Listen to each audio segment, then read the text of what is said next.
Enter the world of comic book horror with us as we celebrate the return of director Sam Raimi to the Marvel filmmaking fold. Is Doctor Strange in the Multiverse of Madness a hit or a miss? Stay tuned for our quick review. But warning, spoilers are ahead. Get ready for the 3324 podcast, where lifelong friends Dean Legiro and Eric Kuber share their love of all things music and movies. Dean has directed short films and is a music trivia buff. And Eric, trained in audio engineering, brings his extensive knowledge of music and film to the conversation as they discuss, debate, and celebrate their favorite albums, films, and much more. Welcome, friends, to this abbreviated version of the 3324 podcast. Thank you so much for joining us. I'm here with Eric. Hello. Hello. How are you, my friend? I'm doing well. Well. This was a off the cuff, unplanned mini episode that we're going to do. It's kind of a sequel to, I guess, the episode that hasn't come out yet when we talk in our In Excess episode. Yeah. We talk about why didn't we do a Doctor Strange episode? Well, actually, this is the prequel. We're going to have the Doctor Strange episode out before the In Excess episode out. So here it is. You know, we did our own. We're building our own little multiverse of that's right, of conversations and then stuff that comes out. So we're gonna walk you through what we thought of Doctor Strange in the Multiverse of Madness.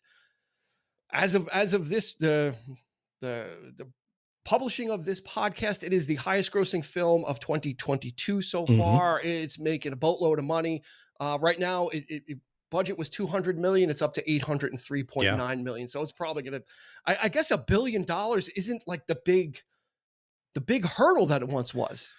I guess not. Right? I mean, it used to be a big thing. Like when I think Endgame or Infinity War hit $1 billion, it was like a big deal, or even Avatar. Right. It was like a high watermark. It was like, oh my God, that's almost unachievable. Yeah, today's dollars now they're just cents, like it's just rolling off the billion. Yeah, like 100. But I mean, we're old enough that when a movie made 100 million, that was like a certified hit. Oh, that was like a blockbuster. It was like, oh my God, it made $100 million. That's right. Yep. This is twice the budget. The budget of this is twice that. So, this, like I said in the open, Sam Raimi's return.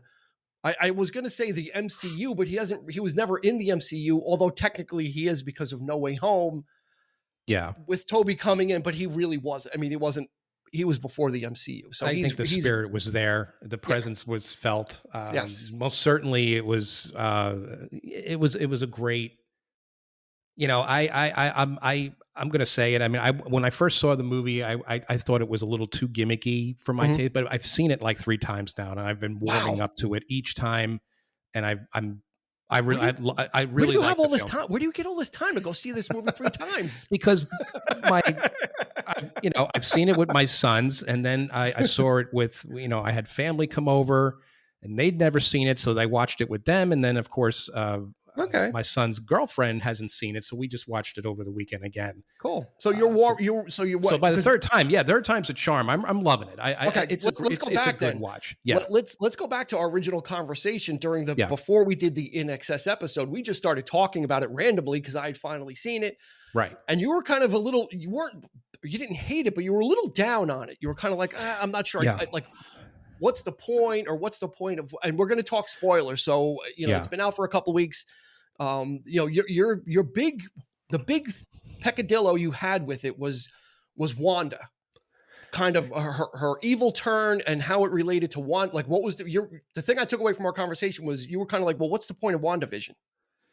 Yeah, if she was gonna kind of go evil. And I was advocating to you that WandaVision was a part of this whole story. Like, right. That was the internal struggle that she was having, which led to her becoming a villain. I think you're right. But I think where I'm feeling this is like, I think it's more or less the fatigue. Yep. The Marvel fatigue is definitely setting in. And I don't know what's going on. To be honest with you, I don't really know where Marvel's headed at this point. Like, I don't, they seem to be rolling out all the stops, and yet the films feel much more formulaic than they ever have to me. Like back in the day when they were rolling it out, they were, I maintained, like I said it a million times before, and I'll say it again, but to me, the unique thing about the property itself was that the films felt like connected, and they were episodes in themselves, like Mhm. of a larger narrative. And so Mhm. in essence, you're going to the theater to watch a TV show, like watching episodes and Sure. anticipating that next film to be, you're already thinking about what's coming next. Mhm. Now with the advent of Disney Plus, you have these TV shows that are sort of filling in these gaps. And I Mhm. realized, and I stopped and think, and I thought, if you put all the shows that they have right now together, they're all saying the same thing. And I'm kind of guilty of this because I wanted this to happen, actually. So Yeah. it's a real case of be careful what you wish for, because I wanted them to really address the post snap Yeah. world of Endgame, of Thanos, Sure. and I really wanted them to do it really, really well and treat it seriously. And Mhm. well, guess what? We got that with all these shows, and that's basically the face of what these shows are. Is the world Yeah. coming to It's terms with, it's world building. right? It's that opportunity to spend some time, a little longer Right. amount of time in that, where you can talk, where some of these minor characters can have a little more breathing room. So, yeah. And it's interesting what you said. You said two things. One, that what is Marvel doing? Well, at this point, I think they're at the point of no return with Doctor Strange, because the multiverse is now it's a thing, and you can't put the toothpaste back in the tube. Like Exactly. you've kind of opened this gateway, and now you're kind of committed to it, for one. The second thing you said is the films are formulaic. I'm going to actually go the opposite direction. I think with Sam Raimi, you've finally gotten a filmmaker that has a specific style that they've let him. I've never seen a film by the Russo brothers before, so I don't know that they have a style. I've never seen a film by Scott Derrickson before, so I don't know that he has a style. You're getting Sam Raimi into the fold. He's not going to. They're not going to water everything down. That's why they're bringing him in, is because he's got a certain talent and a certain thing. And you had said, kind of like the horror stuff. It turns out that was Marvel's idea even before Sam Raimi came on. Even Scott Derrickson, the original, even before Waldron, when Scott Derrickson was working on it, his idea was a horror film as well. So the fact that they were already going in that direction and matched Sam Raimi to it, it's not his fault that it's got the horror. Raimi didn't want the zombies. He didn't want any of that in the film, which is interesting, because those are the moments where you're saying they're addressing Sam Raimi. Yeah, this is a Sam Raimi film. It's a Sam Raimi film, but he didn't want his fingerprints on it. But exactly. So it's not like him saying, "Oh, we're breaking that fourth wall and being, I'm not in myself here. I didn't want this." Self-aware. Yeah. So that's great. Yeah. That's great. And I really wasn't including, when I said formula, this is the exception, because it is so, because at the time, back in the day, when directors were trying to come in, like Shane Black, for example, he made a Shane Black film, right? It was like Lethal Weapon. It was, in that style. I wasn't looking for that from directors back then, because I liked the idea of having somebody in charge with a plan and having a vision, and letting the directors come in and color it up a bit and do their own thing, but only to a certain point.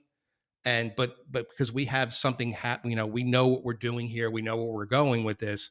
So they really couldn't get away with too much. And when that happened, in the case of Shane Black, he was like, "Oh, I didn't get to make the Iron Man film I wanted to make." And I thought he came pretty close. It felt he was disgruntled. Felt like a Shane Black film, right? Yeah, it was, but I think he wanted to do a lot more. Yeah, but he wasn't allowed to. So, it's there's that going to be some measure of control as well.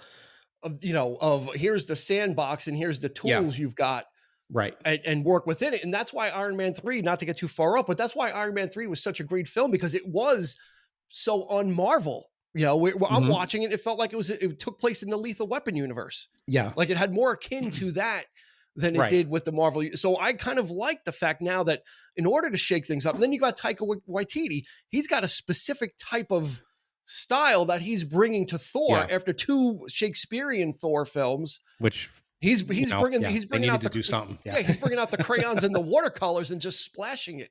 Right. And totally reinventing the character. So I think there's something to be said now for getting directors that are going to kind of bring a little mojo to it. You did all the groundwork, you did all the heavy world building. Now let's have some fun.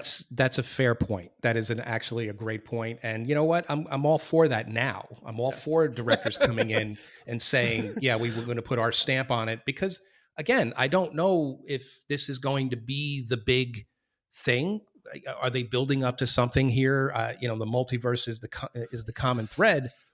Yeah. But now they're saying like Thor, like the next Thor is not going to have, like, it has nothing to do with the multiverse. So here you're going to have another a great standalone story. Yeah.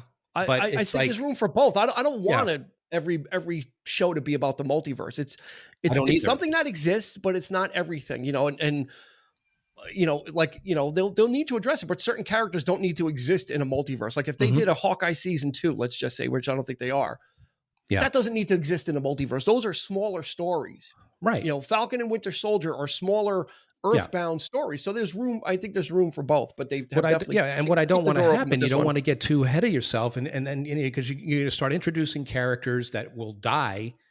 But you could, we got an excuse now. We can bring them back through the multiverse and have them appear in the MCU. Maybe they could step up and, I feel like they've already done that with Gamora. Yeah, but I don't think they're going to be that cheap with it. I think they that means they could, they're not going to wholesale bring back Black Widow. I know she's not going to be the version of Gamora that Quill fell in love with. She's obviously not. And I like that. So I hope they stick with that. I'm sure they will. And address that. These fans remember everything, so they're going to remember. If she comes back and she's like, but different. That's the thing, though. That's what's so tiring, though, is so they're really pulling out all the stops, and it's exhausting. Yeah, it really is, trying to keep track of all this stuff, and frankly, if you're not really engaged with every moment, you can feel like I feel like now. I started to think about it. I enjoyed the film. Yeah, good. I honestly did. It was a standalone. It took the family. We enjoyed it for what it was, and it was a great. It was a Sam Raimi movie, and I really enjoyed it just for what it was. Yeah, and I think it was just and like I said, I liked the first Doctor Strange, so he seems to be a second tier character, but he's been in 2 films in a row. He was prominently in No Way Home, and now he's got his own standalone film, which is making a big amount of money too. So right, it's. And the thing with Doctor Strange, in at least this version of Doctor Strange, is he can't seem to keep out of his own way. Like he keeps on doing things that and that's the character is. And as we found out in this movie, all of the Stephen Stranges are the same in one way or another. They cannot help but meddle with things, and they think they're doing the right thing, and sometimes most of the time they're not. It turns out. Is that? Do you think that's derivative? Is that derivative of Stark? Do you think? I mean, do you think it's too much like the character? No, because I think Stark is more like snarky and which is different than super ego, which Doctor Strange has like a super ego. Okay. He thinks he can fix everything. Stark is a little more cynical. So I think there's room for both where, now that Strange has all these powers, he thinks he's got the answers for everything. And he thinks that he's the only one that can solve stuff. And that's what got him into trouble in all multiverses. That's the problem I had with him in Spider-Man, was the fact that he was so irresponsible in creating the spell. And I know Peter Parker really, made it worse by, he kept messing with it and talking, and he's like, shut up, like whatever.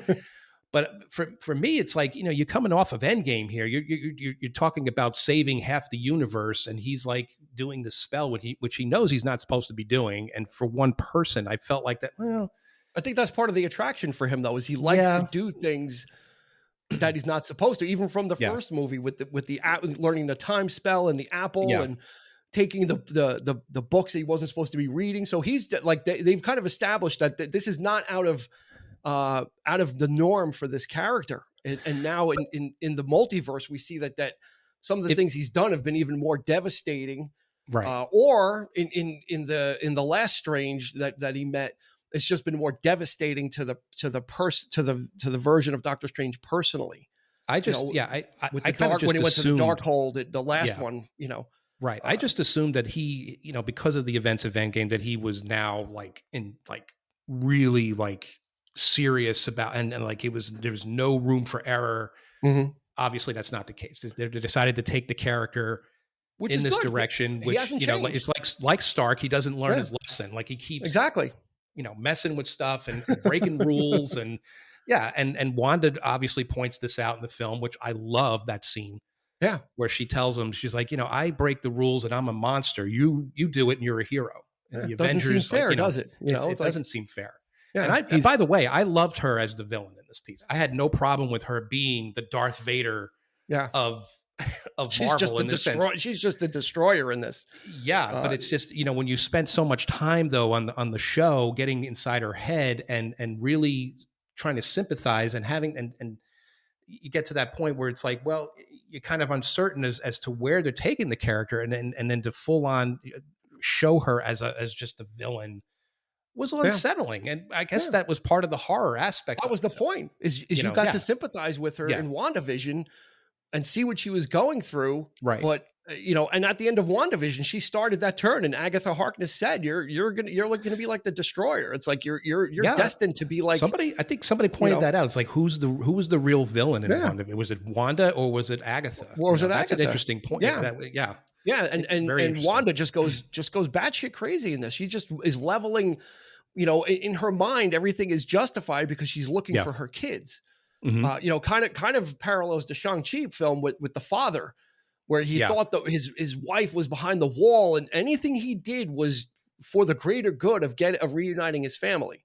Yeah. And this is kind of along those lines of, in her mind, she's justifying this, that in one of these multiverses, she has kids and she's trying to get to those children. And it really was heartbreaking at the end of that, when she does see them and they're kind of revealed that gets revealed as the monster. You know, the only people that could reveal her as the monster is her kids. You know, when they were terrified of her, and they were shocked, and they were terrified of her. That was a big and screaming, so subtle, like in WandaVision again, when she hears the kids calling to her, like, you know, and I forgot all about that part. Yeah, you know, at the very end. At the very end, and so I mean, you know, she dabbled in the dark arts, and Strange did in this too, and he paid a price as well for using the Darkhold. You know, he ended up using the Darkhold to fix the problem, as it were, but he ended up, you know, you could tell, like, you know, like when you use the Darkhold, your fingers get like the black on them, almost like they've been like burned. Yeah. You know, and that doesn't go away. It's kind of like, once you've started that, it's kind of like a part of you, and then the whole third eye, you know, so he is forever changed as well as a result. Now, can he stop, or can he find a book of Vishanti to undo it? Is that possible? You know, who knows? Because that was a big part of it, was getting the good book, the book of Vishanti, which could, you know, repel all this and undo everything and battle her. Right. And it was just, you know, I guess that for me, maybe it's the OCD in me or whatever, but the balance is off. That's what it is. It's like when you spend a lot of time and you have that time to really stretch this stuff out on the TV, you know, the advantage of having a TV show and doing that. And then you have a 2-hour movie. And this is one of the shorter films of the MCU. Surprisingly, I was really shocked at the runtime of this movie. But man, from the get-go, they got a lot in. They did. I mean, it was just nonstop all the way through. And so I like the Bull Sorcerer. He's cool. And he made it to the end. So I was happy to see. So let's talk some spoilers. Okay. What did you think of Xavier 97? I love the He's from the animated films. He's not from the Fox. That's not the Fox Xavier. That's the animated series Xavier. That's right. And you know, it's interesting, very interesting, and you can almost tell, right? I mean, he's you know, he's Patrick Stewart, of course, but you'd almost tell that it's you know, he's acting just a little bit different. Like it's, you know, and it's great. It's to his credit that he can pull that off, and you know, maybe it was Raimi's direction or whatever. But man, you could definitely tell, and of course the great cameo of John Krasinski, which my son was over the moon about, because he's a big he loves The Office, he loves Jim, he's a big fan of the guy. It's been one of the biggest fan casting rumors. You know, I was all for it. I'm all for it. Yeah. Earth 838, Strange is captured, and he goes to see this group called the Illuminati, which is from the comics, and it's a group of individuals that are kind of overseeing their universe, and it's made up of these different characters, and Mr. Fantastic is there, and ever since like 100 years ago, when Marvel announced a Fantastic Four film, for some reason everybody's been hooked on John Krasinski and Emily Blunt as Mr. Fantastic and Invisible One. They haven't been letting it go. So is it stunt casting? Did they throw him a bone and then when they do Fantastic Four to be someone else? It was great to see. It was great to see finally see the Fantastic Four represented. I'm okay with. Oh, I totally agree with that. The only bone I had to pick was his effect of the stretchy thing. Again, that's still something someone needs to come up with something a different way. It's we talked about it. It's kind of there's no he's always going to be cartoony just because of his powers. That's right. He can make a parachute. He can do this. He can do so. By definition, his powers are kind of goofy anyway. But there's got to be a way to kind of make it just a little bit. I don't know. That expectation is high there, and especially coming from Marvel with everything they've done. Right. So, and then Captain Carter. He really didn't see a lot of that happening. Thank God. Thank God. They kind of. I mean, these guys got dispatched pretty quickly. They were kind of full of themselves. We got to see Captain Carter, who made her first appearance in What If. So, they're tying all these things together. They're bringing that in. Monica Rambeau as this version of Captain Marvel. Oh, that was so great because I heard a lot of fans were not, as much as people hate Brie Larson as the character. They're even like they hate her even more for some reason. Well, and she was fine with me. When she was like, I'll take care of your witch or whatever, and Strange is like, no, you won't. it's coming. She's coming. You better run. I love that. I was just so oh my God. No, I had no problem with her. And then the return of Black Bolt as well, who really got done dirty in the one season, if it even made it, of the Inhumans I think it was television like maybe series. 4 episodes in, and they just and they chopped the legs out from under it, but they brought back Anson Mount as the comic accurate Black Bolt as well, with the correct headpiece. And so that was kind of neat. So they kind of teased what could be in these universes by really laying out like 5 totally new characters that people have been waiting to see. So that was kind of neat.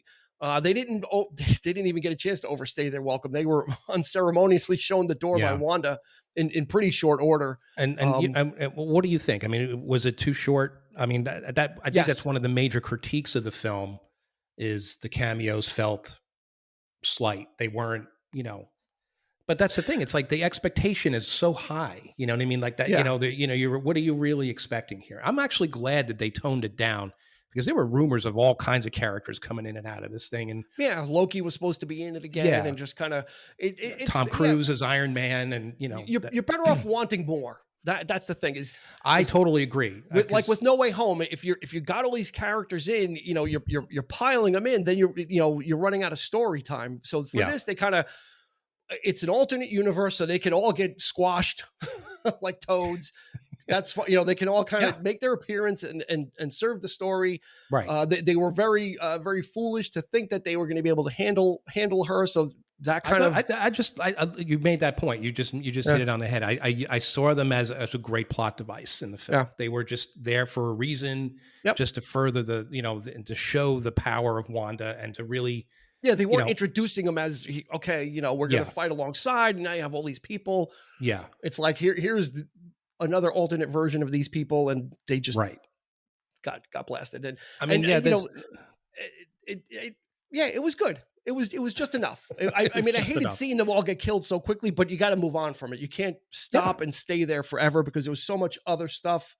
That needed to be gotten to, and Strange needed his full story, and I think that was the key, is you needed to kind of move past it, and I liked it. I like how like depressing it looked, and like when he got to the final Strange, and everything was like kind of all inky and kind of losing control, and there's like the one Strange that kind of failed, and he's kind of locked himself away and doesn't want to deal with stuff. And it is one of the more interesting looking films, and that of course that all that has to do with Raimi. It's people were a little off put by the beginning with the star thing, whatever that thing was, Giganto, with the big eye, and I loved him. Which of course is a callback to the Suicide Squad. I was like amazed at how similar this that was character actually was. Starro, like, so, and of course, there's that ongoing debate with my sons, like, who came first,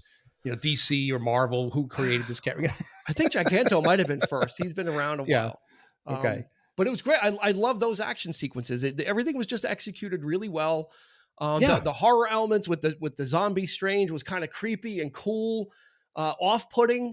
Definitely not, in the kid range of some of the other films like Guardians of the Galaxy. I mean, some of the stakes are high, but that's obviously much more lighthearted and kind of, dare I say, goofy in the MCU. But this was straight up kind of serious stuff. And the amount of people that got killed by Wanda, it was just kind of a serious stakes. It was kind of a downturn as far as like the mood and the tone of these films. It was very like Empire Strikes Back-ish, meaning like, absolutely, was, like, kind of going against them. Yeah. And I'm glad that they didn't keep using the same effects of the Doctor Strange world. Like they didn't copy, like, in No Way Home they did with the mirror universe and his realm of, and everything's upside down, like Inception with the buildings. I'm glad they didn't do that. It was all new, it was a fresh look at this, of what he can do and what, what it looks like in the multiverse and that kind of thing. I love when they went, when that first city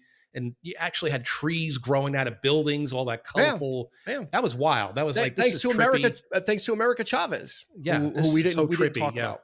Who's got a very special ability that she's not able to control, and she's gonna figure heavily. She has to going forward, because right now she's the only one that can consciously open multiverse portals to specific areas. So she couldn't control it in the beginning, but she has the ability to go to particular multiverses once she even gets better at using it. And that was the whole plot device, is that Wanda's trying to get America Chavez and get her powers, so she can then go to the different multiverses and find her children. And that's really what the whole story is about, is the pursuit of America Chavez. And she ends up finding this Earth's Stephen Strange when she was working with other ones throughout the different multiverses, and encounters this one and enlists his help.